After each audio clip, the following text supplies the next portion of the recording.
Well, we're going to find out, but you are right. Well, we didn't find out last year. Golden State Warrior and Kawakami, as he sees it right now, Draymond's not going anywhere. Listen. I just hate that people keep citing the 21-point game against what was left of San Antonio as just this Willis Reed moment. Listen, FP Santangelo yesterday. He was great. Was speaking to me. He was talking about Draymond and kind of teammate and whether you can rely on him or not and what's he going to do next. Like, there are two things. It's really simple. Like, you're right, nothing's going to happen now. They're going to play the last 8 games. Draymond's going to play. We'll see how they do. Then they go to the play-in, ideally, unless they stumble. And I'm not expecting them to win 2 road games to get a series. But we'll see. Even with their road record this year. That does not mean anything to me. But neither does the home record. Like, I know they're not good. You'd still rather play at home than on the road. You're talking about talent. Like, you cannot tell me if they got to go to the Lakers and then go to Phoenix. Let's say you'd rather have those games on the road. Yeah, but what if you had to play? What if somehow you'd rather play the games at home? I don't care what their record is at home. No, I was just saying, forget where you play them. What if somehow you knock off the Lakers if you were to play them first, and then you didn't get KD in the game? You got Sacramento again with what they're dealing with. You got to feel good. I mean, injuries. You got to feel good about going back up there. I don't feel good about their season. Yeah, see, I guess that's where I don't feel good about a 10th seed. You're a 10th seed for a reason, and now you're just assuming they're going to win 2 road games against 2 teams that are better. So I guess here I'm back a day later, Steiny. There is excitement. I guess it was bigger than the road trip. I'm like the finale of it all. Like, win or go home. I don't think Houston's a threat, and I think we'll find out Thursday when the Warriors put them away if they beat them. But I feel like now I just want to simulate the season and get past these 8 games and get us right to that damn moment of, are we playing another game after that play-in game? Playing games? Yeah, game. They've got to win 2. Yeah, but it'll be game if you lose. Like, that's where I'm at. I'm like, nothing, man, this is scary. Nothing, I don't think they could get to 9th. I'm like, here's another reason. It's going to be hard. Here's another reason why they beat the Kings last year. Because they had a week off before the series started. Because they were a 6 seed. Now they're going to have to play a play-in. Win. In theory. Play another play-in. Win. Happened. Go right to Denver. Duck Sauce. Yeah. What's up, Duck? How you doing, buddy? My man. Hey. I might not be your man after this call, Steiny. Uh-oh, Duck Sauce. You're always going to be my guy, Nah. Right on. No, I just wanted to give a different perspective, and I respect, the way you look at it, Steiny, as far as more of, a business perspective, you got to move off guys, we got to clear cap space, you got to get younger. I get all that. All I'm saying, and some fans have called in to the station and said the same thing. I respect that. And I'm not saying I speak for every fan, but I know there's some of them like me where it's just not that simple, man. We have grown attachments to these guys, over the years, listening to them being covered on 95.7 The Game, watching them on NBC Sports or whatever the station's called these days. You build relationships or attachments to these guys. And it's just not that simple for me to just move off a guy like that. Of course I see that it's coming to an end. It's not that I'm naive. I see that the sun's setting, but you go down with the shit sometimes, guys. These guys were. Oh, you talking to me? Well, real Warrior fans know how bad it used to be. They took us to 6 titles and we won 4 of them. What are we talking about here? And we're over here asking would you rather have this guy or this guy? Well, of course we're going to say Fox or Doncic if they're 10 years younger and great players. But, man, it's more than that. It's also aesthetic to me. I don't like watching Doncic play. I couldn't think of a guy watching Leafs in the league. He's boring. He's boring to watch to me. And then the last thing I'll say is, I also take pride in being a fan of an organization that, for the most part, they built through the draft. I know not every single guy, but we drafted these guys.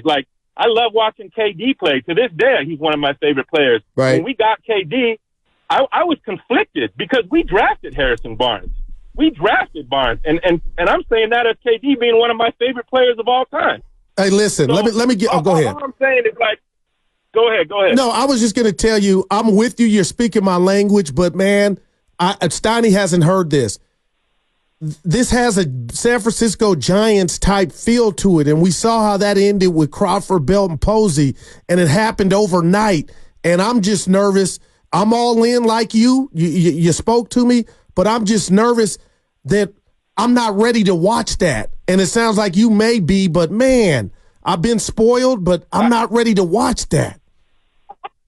I get that, Goo, and like just sometimes to me though, there's an exception to the rule, you know. And I think these guys have been that great to me. So like the last thing I'll say, I know I'm being long-winded, is when this dynasty comes to an end, and it does look like it's ending. I'm not naive to that. Like, it's going to mark a timeline in my life that I'm going to look back on fondly, and that's going to be sad for me, you know, because it's going to mark an end of an era for me personally. So that's all I'm saying. It's just not that simple to me, you know. So thanks for the time, guys. I appreciate it as always. Yeah, good stuff. And he's not by himself, Steiny. It's a lot of people. Well, then find a number for Clay. And I'm not being facetious. I'm not out on find a number for Clay. Steiny, you need to, because you go again. I don't know what your goals would be if they ran it back. And Steiny, you want to see more of the youngsters. I'm not. Hey, I get that, but I'm sorry. You need shooting. So how can you let? Okay, that's like, who's going to be your shooter? You also need a big player. You need a defender inside. You need more than one shooter. I mean, I get it. If Clay.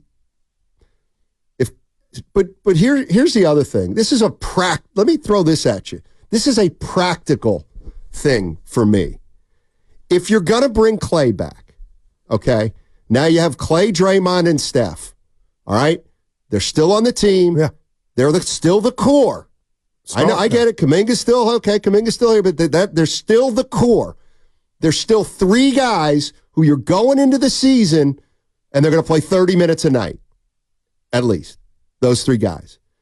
How many games can you win during a regular season with those three guys still at your core, knowing that they're probably going to play fewer and fewer games in the next year or two? Like, the problem I see from a practical level is if you keep this team essentially intact, you're never...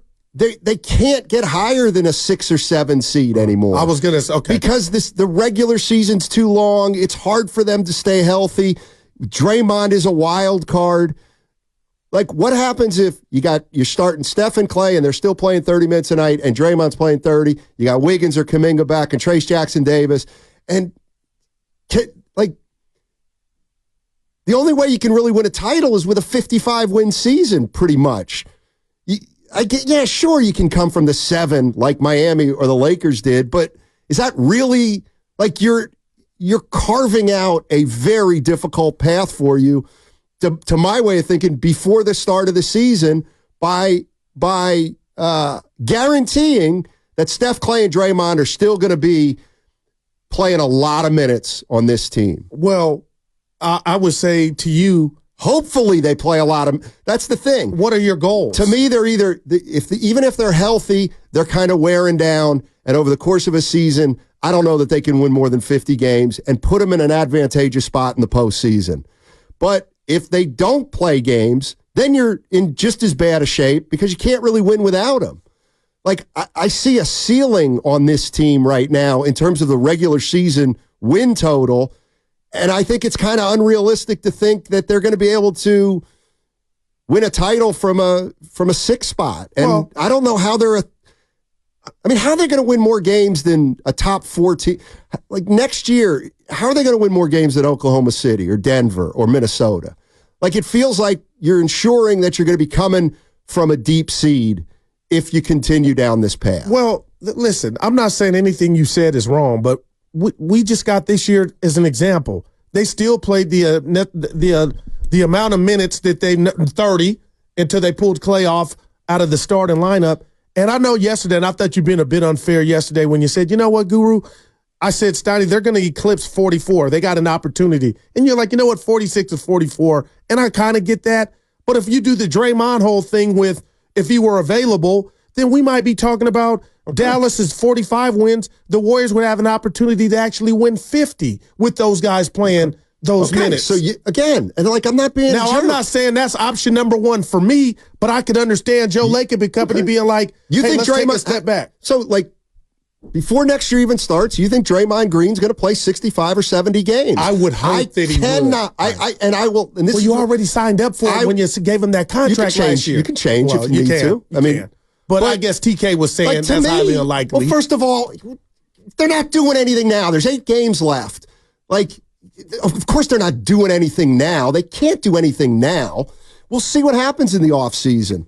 But, like, I'm not saying – I don't think it's just saying surpassing the win total last year with the next – you go 7-1 or 6-2. You're going to have 2 more wins than you did last year with these dudes playing pretty much the same amount of minutes they played last year. But why? Why would they be 2 games better? To me, it's because the young guys have chipped in. A big reason. Because Steph, Clay, and Dre have not been as good as they were last year. So if you win more games this year than you did last year, that would almost tell me, you know what? Maybe the young guys can get more good than the big 3 kind of gets worse, and we can get better as they take on diminished roles. Like, that's the only, like, to me, that's the only solution here for the Warriors is the young guys got to get better. Jeremy's in North Oakland. What's going on, Jeremy? How you doing, man? They can run it back and get 50 wins. That's what the Xfinity mobile text line from the 510. Okay, if you think there's a 50-win team next year, running it back, you lose me a little bit there. What's up, Jeremy? How you doing, buddy? What's up? I'm doing good. Steiny, you kind of took the words out of my mouth, but I'm with you. Like there's no quick fix. There's no blockbuster trade that's going to put this team back, in a top 4 Western Conference seed. And that's all you can really hope for. Hypothetically speaking, let's just go through a quick scenario. All right. Okay, so Clay reads up, right, for 2 more years. Sure. All right. So then theoretically at that point, Kerr, Steph, Clay, and Dre can all walk away at the same time. All right. And in those 2 years, all you can really hope for is that the young guys, Pods, GP2, I know he's not young, but Kuminga, Moody, and whoever else can kind of up their game a little bit, and they can supplement whatever the big 3 doesn't have. And I think right now, from where they stand, that's the only pathway that they can hope for. And obviously there's no guarantee that they're going to remain healthy and play, 75 games, but there's no other pathway that I see or that anyone else can tell me that is optimal to, at this point. There is, and I'm not trying to be a pessimist, and I'm optimistic that this team can do something, but you have to look at the reality of the situation. So that's it. Appreciate the call. I mean, if Clay comes back, so now you still have the big 3, and Kuminga takes another jump next year, and Podziemski and Trace Jackson Davis improve, that leaves Wiggins. That leaves Wiggins. Is he back or is he not back? Andrew Wiggins. And if he's not back and you get a player or 2 in here, how much better can that team be next year than this year's team this year, if this year's team wins 45 games? I think it all starts with, like you said, the rat on the table is Andrew Wiggins and his mindset. Steiny, what could you really, how valuable do you think Andrew Wiggins is? And well, this is where I think, if you could not trick somebody, because we know he's got the talent. 408. Steiny, you keep saying they're way off with no quick fix. I'm just saying I don't think they're quick fixes. But could you admit that getting Bobby Portis in here for Wiggins, stop! That's not happening. Why would the Milwaukee Bucks trade one of their toughest players for Andrew Wiggins? If it happens, you can revisit it and say, Steiny, you think you know what you're talking about, but you don't. And I'll be the first to say, I guess you could get Bobby Portis for Wiggins. But can you really get Bobby Portis for Wiggins? No. Scott in Texas. What's up, Scotty? Hey, what's up? How y'all doing today? Hey. Doing well, man. Hey, I just wanted to chime in because I've been listening to y'all all day, and, you guys are talking about could Clay walk and then what are the big changes. And I'm thinking Clay's probably going to have to walk because what he doesn't do now is what kind of hurts the team the most. His shooting, we definitely need his shooting. Yeah. But what used to make the big three it's a great point. so perfect is that their flaws got covered up by each other. Clay can't guard anybody anymore, and it's not because he doesn't want to. We all know what happened to him. So I think that a team like Orlando, though, with all those defenders out there, may throw $20-25 million at him for 2 years and say, hey, we need a guy that can shoot 43% from three because nobody on that team can shoot. And then I kind of was thinking if Clay's going and we're talking about big changes, the only guy on the team besides Kuminga that has any value is Draymond. Not a lot of teams are going to want to take that flyer, but could a team like OKC with nothing but young guys come in and say, hey, we'll take him for, I don't know, like a Lou Dort or just someone that's making $15-16 million, get some cap relief for the Warriors, and then you get off that contract because Wiggins, GP2, Looney, Moody, none of them have any real value to help supplement this roster going forward. And I don't want to blow it up, but if Clay walks, you almost don't want to keep Draymond either because just stepping Draymond isn't going to get you there either. Right. So you kind of need to start moving forward for the future if you let Clay go. Obviously, if they bring Clay back, then we're just going to be a 42-win season or win team till Steph retires. But that's just my thoughts. I want him to come back, but, I think if the big change is going to happen, we're probably going to have to move Draymond because he's got the most value outside of Kuminga, who appears to be untouchable. Good call. Appreciate it, Scott. Any update on his availability tonight? I think there's a few teams out there that would take on Draymond. Oh, man. Not a lot. I could think of 4 or 5. But out of 30, that's not a lot. But all it takes is he's not going to the Lakers unless LeBron's there. That's one. Okay, so I don't know how they get him there. If Milwaukee stubs their toe. I was just that I got them. That's something that I could see, like Portis for Draymond, maybe, if you're the Warriors. But why would they take Wiggins? I could see Draymond in Miami. They would take a shot at him because they know they could get him in line. Yeah. See, this is the negativity I talk about. They would get him. They got LeBron in line.